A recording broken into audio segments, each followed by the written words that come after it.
Sila. Hi. Hello. Life Church.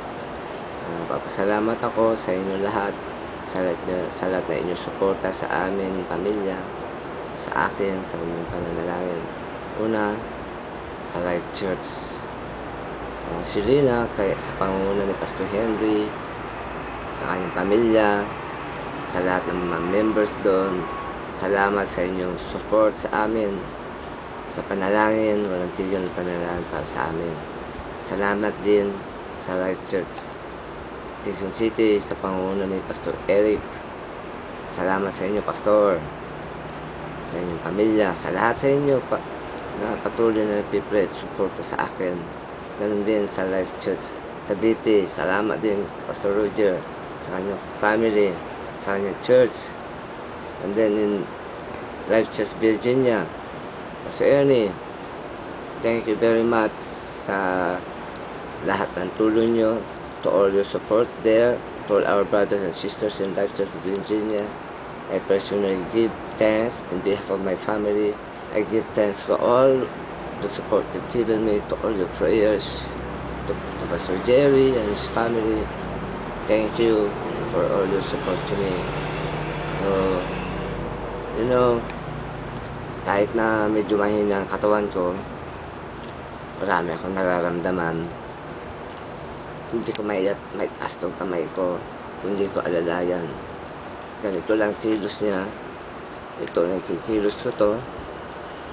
Pero itong mula dito sa baba ng dibdib, dito sa dibdib na to pababa, wala na lakas to. Wala na siyang lakas. Ayusin mo. Pantay. Wala na siyang lakas.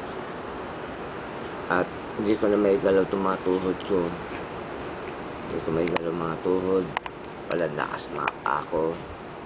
So hindi na ako makatagilid. So ganito lang, posisyon ko lagi nakahiga. So, pero sa awa ng Panginoon, God is still giving me strength to face these trials. Kahit na ganito na hopeless yung situation ko, sabi ng mga doktor, it's hopeless na, wala na silang magagawa. The doctors could no longer do anything for me. But I still hope, I still trust you in the Lord. I put my trust in the Lord, and my faith never fades, never grow tired, because I always put trust in Him. And I still clinging, holding on His promise that I will rebuke your sicknesses, because I am the Lord, God your healer. And by the stripes of Jesus we are healed. So I am holding on these promises of God. At ito nagbibigay lakas sa akin, mga pangako ng Panginoon.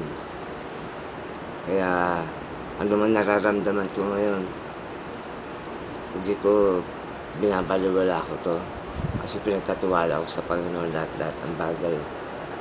Kaya sa kabila ng lahat, I give thanks to the Lord because He's strengthening me. He's making me like an eagle soaring up above the trials. Para akong agila na lumilipad at pinapalakas ako ng Panginoon. At patuloy akong tinuturuan ng Panginoon. He's teaching me about faith. Tinuturuan niya ako kung anong tunay na kahulugan ng pananampalataya. So when you have faith in the Lord, when you put trust in Him, huwag kang bibitaw. Ano man ang mangyari, huwag kang bibitaw sa pananampalataya mo sa Panginoon. Still hold on, because the trust of your faith, magde-develop ito ng perseverance.